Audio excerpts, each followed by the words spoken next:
Okay. So the first thing I want to talk about while we are still waiting for other people to join is the difference between testing and auditing. So, but we still need a website to add. So I will just, I found actually a remarkably bad website when it comes to accessibility. So it's a shopping site from Sweden. They seem to be completely unaware of European Accessibility Act. So we just add that and scan 50 pages, and that will be basically our playground during this meeting. And yeah, the difference between testing and auditing. So the testing is basically what you test. It could be a guideline or a legal set of legal requirements, but the auditing requires a third party's eye to remove any kind of bias or know-how about what is being tested. So that's why it's important to know the difference between a test and the audit. We support both, obviously. So since all of you are accessibility companies, so you are doing audits for your customers. But on the other hand, the customers also have access to this interface, so they can do their own tests as well. So now we have 50 pages, and let's do an audit in Accessibility Cloud and see differences compared to doing accessibility tests on something that is very traditional, like Excel. So I have actually something here. I don't know if that's the one that I wanted to show you. Yeah, it's like this. So it's specific. This is the success criteria. This is the guideline. Here you choose pass or fail. And based on that, this is where you type your notes, and this becomes your delivery to the customer. So this is how things were 10 years ago. Obviously, this is what we are trying to fight against because we have built something way better, and you can do a lot more with something like Accessibility Cloud. And every feature that we are going to look at today is also available in the free version. So findings, guided tests, auditing features. So all of this can also be done with a free Accessibility Cloud account. So let's look at this website first. So let's go to the website. And it looks like this. There's a video that auto plays, and there is even audio. And none of these images have alternative text, so it's a remarkably bad website. So the first thing that we are going to do is to find something to look at. So let's look at pages. The home page, let's start with the home page. There are 5 problems in the home page. We look at the details of the home page. We find something here, links must have discernible text, and then you go there. Okay, so there is a link. It says the home page. So this is the home page link. And then we can do a lot more, but we will not do any of those. So we will just grab the highlighting extension, so bookmarklet. So we will just drag and drop Accessibility Cloud Lite there. And we will be able to highlight the problems in this page. And then we go to the page and we click the light. And in here, we are seeing that that link is actually the logo. So in this case, I want to document this because it's automatically code, but it doesn't have a screenshot. It doesn't have any text in it. So I want to customize it before it will go into my audit. So I'm taking a screenshot of the logo here while it is still being highlighted. And then we will go to Accessibility Cloud. And in here, we are going to click the Add Note button. And we are going to add a note here saying the logo doesn't have alternative text. I'm going to make this bold, and then I'm going to upload the screenshot. So this is the alternative text of the screenshot. Screenshot of the logo that's missing alternative text. Okay. And when we save this, now we have a note for this problem in Accessibility Cloud. We could have converted this to finding, but then it would have disconnected the automatic finding, and it would have converted that to a static finding. So that's why I'm not doing that, because I want this to be a live audit, meaning if they fix this logo tomorrow, I want this to disappear from my audit report. You can lock these, meaning you can make your audit static if you want to, and I will show you how. But first, let's look at a live audit. So now we have the logo here added as a note. So here you can see that there is a note here. And then if you go one step back, you will see that this page now has a note as well. So now we have a documented, automatically detected accessibility problem. And then the second thing I want to do is to cover this video. So, but the way to do this would be just in a form of a finding. So I will take again a screenshot of this video. Obviously, better screenshots are better, but this is what I can do at this while doing screen sharing. So I will click new finding, and here I will describe. So as you know, we have snippets here for every type of accessibility defect that are most common out there, most commonly found accessibility defects. So here you can write things. So this is a video that auto plays. So you can type auto, and then it suggests you no pause or stop ability supported on an HTML5 media element that auto plays. You can select that, and you can change the title however you want. So maybe I want to say homepage here. And then which pages are affected? We found this actually in the Swedish homepage. So let's choose that. You can choose multiple, and whatever pages you choose here will also contribute to the scope selection of your audit later on. And then these findings come together with all of this information populated, which disabilities are affected by this impact, who needs to be involved in fixing this, description of the problem. So now we have a screenshot actually in the memory, so we can pass that too. So that would be the screenshot of the video that autoplays. So now we have this. Now this full finding information will go into our audit, because this is also part of our meeting. We will see how that works. So now we will hit save. We have created one finding. So at this moment, from this moment on, Accessibility Cloud also shows all of this manually reported defects in the form of findings together with automatically detected problems. So that's why it says 5+1 here. That +1 is the one that we just added. That's our finding. The rest is automatically detected.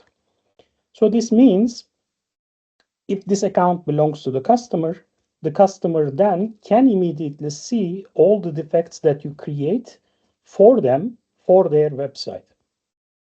So even without having an audit, they can start fixing these.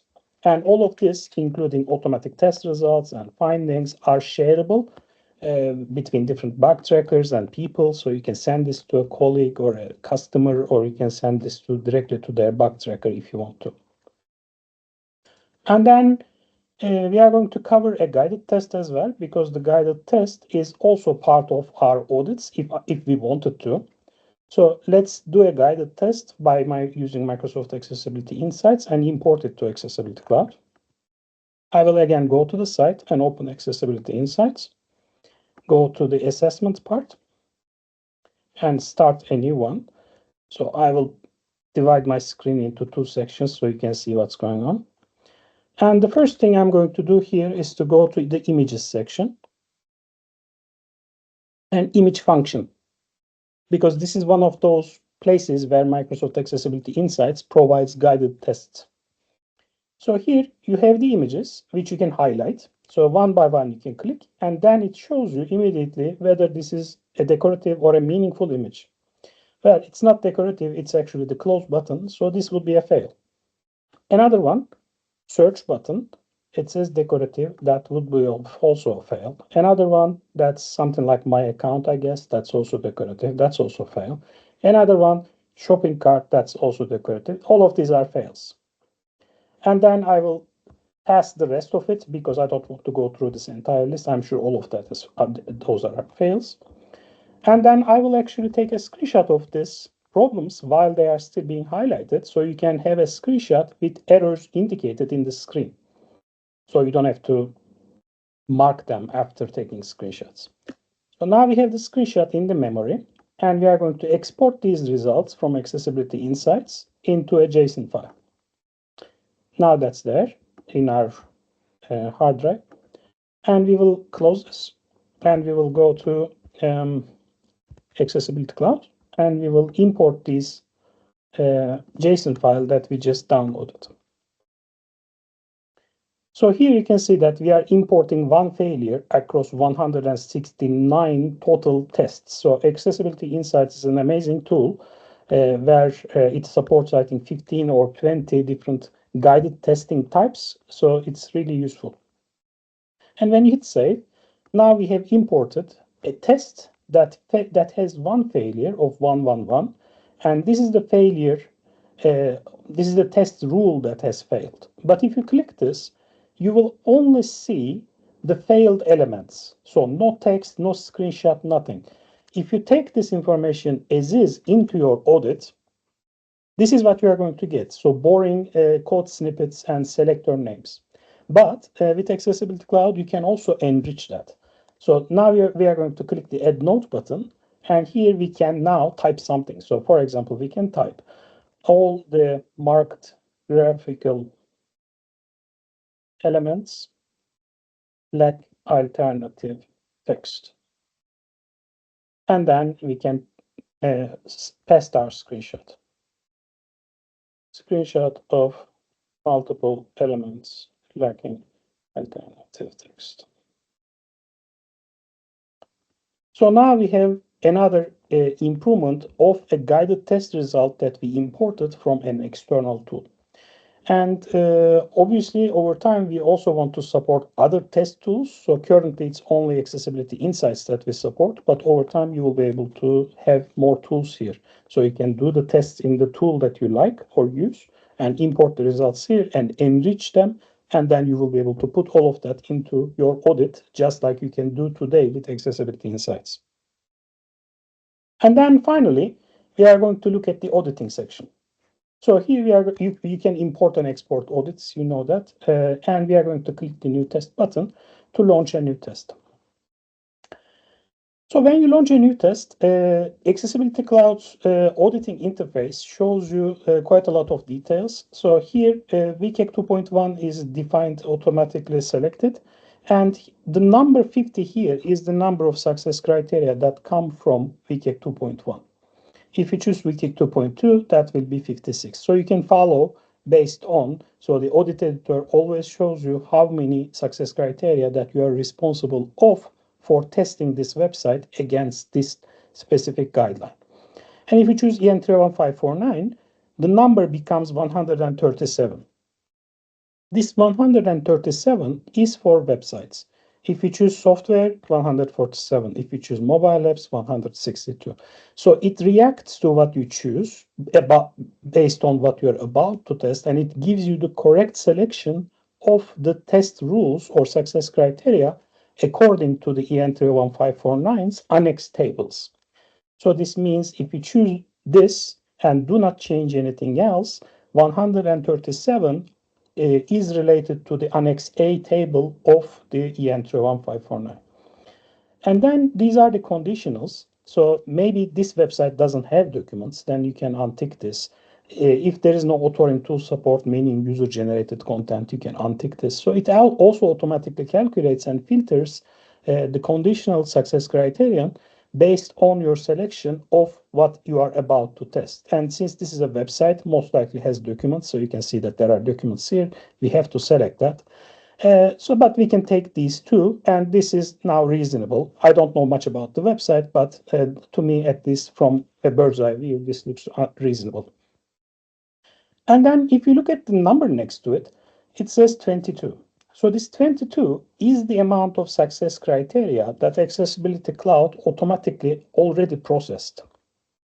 You can see that this is failed, this is cannot tell, not checked, etc. And the reason that these are automatically processed is because automatic test results are enabled as an information source. So if you untick this, 22 will become 0. So then it will be a completely empty audit, which you will do from scratch. So now you basically reach to the point of having a blank Excel file. Excel spreadsheet. But we want the automatic test results to be automatically documented because we want to do less work, because we want to cover what we can cover automatically. And then here you can see that there are 5 pages are selected. So this is again automatically selected based on these 738 errors.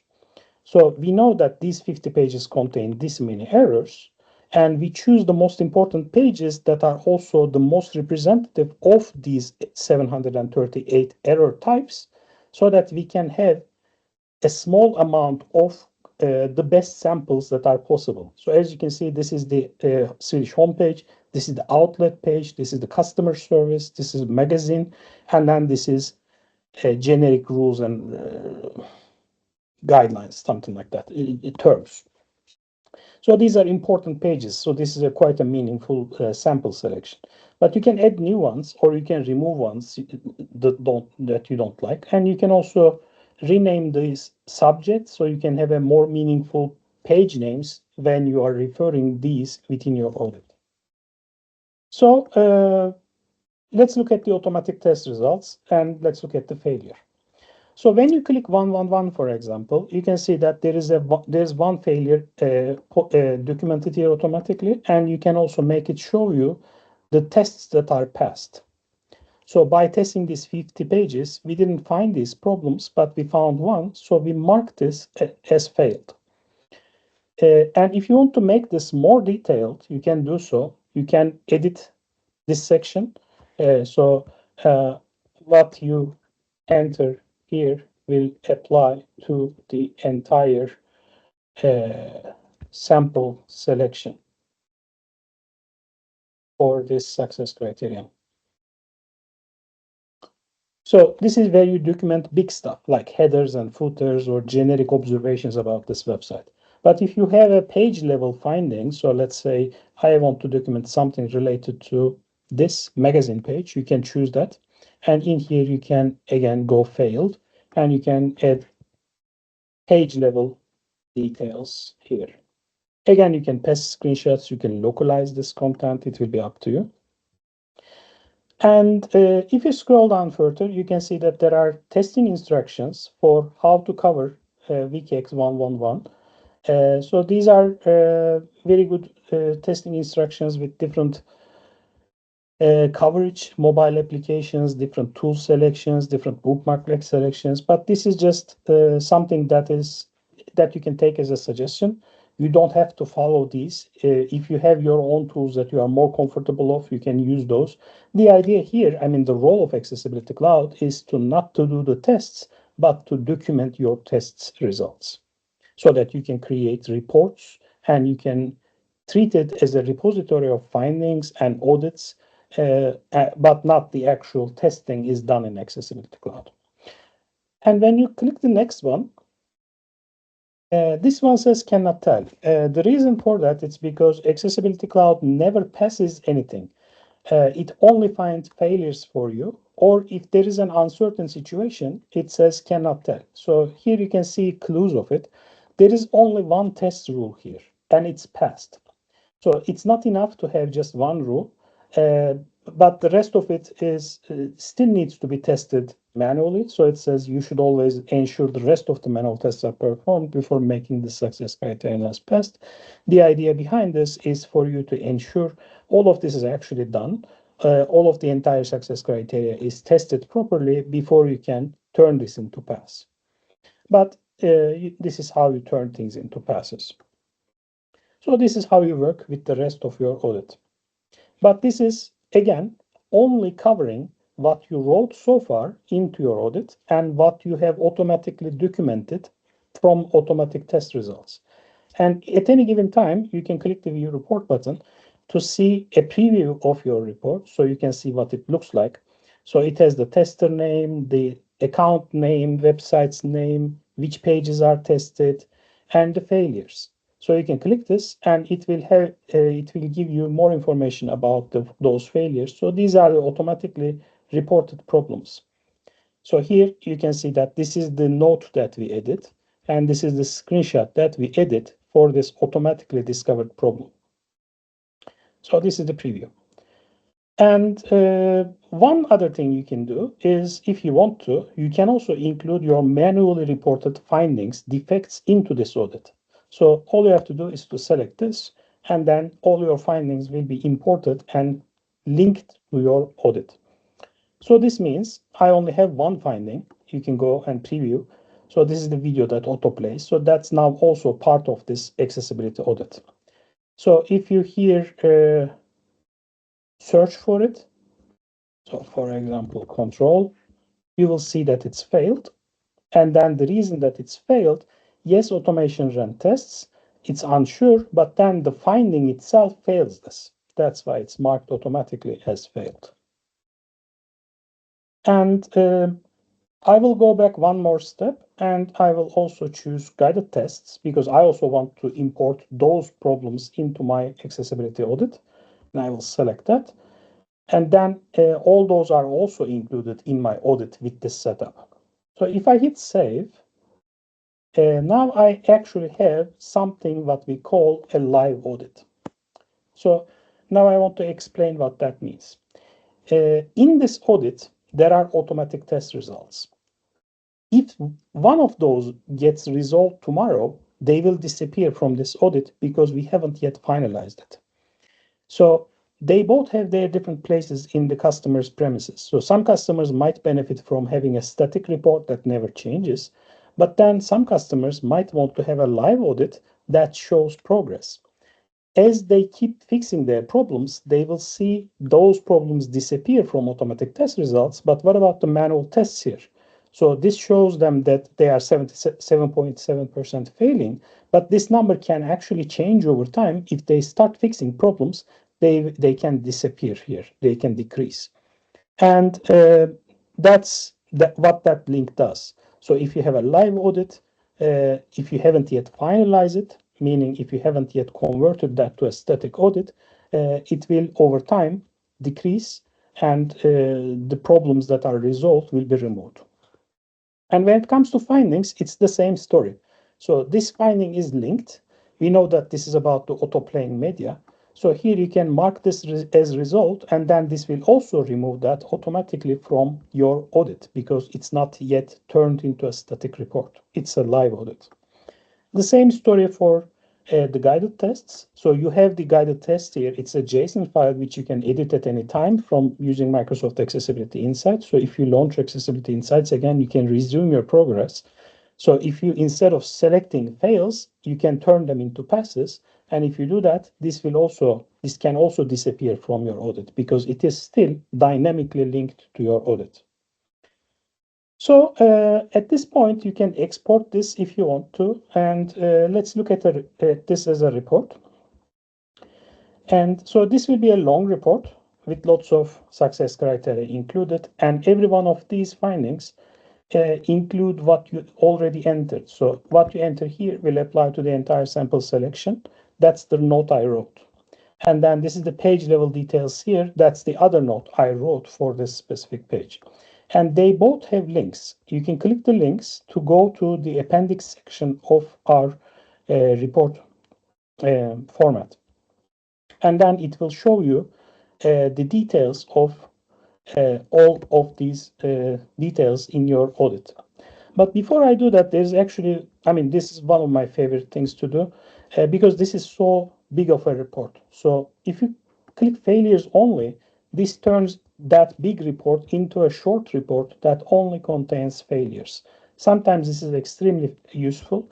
And the download button reacts to this as well. So if you unclick this and download it, you will get the full report. But if you click this and download it, you will get a report that only contains failures.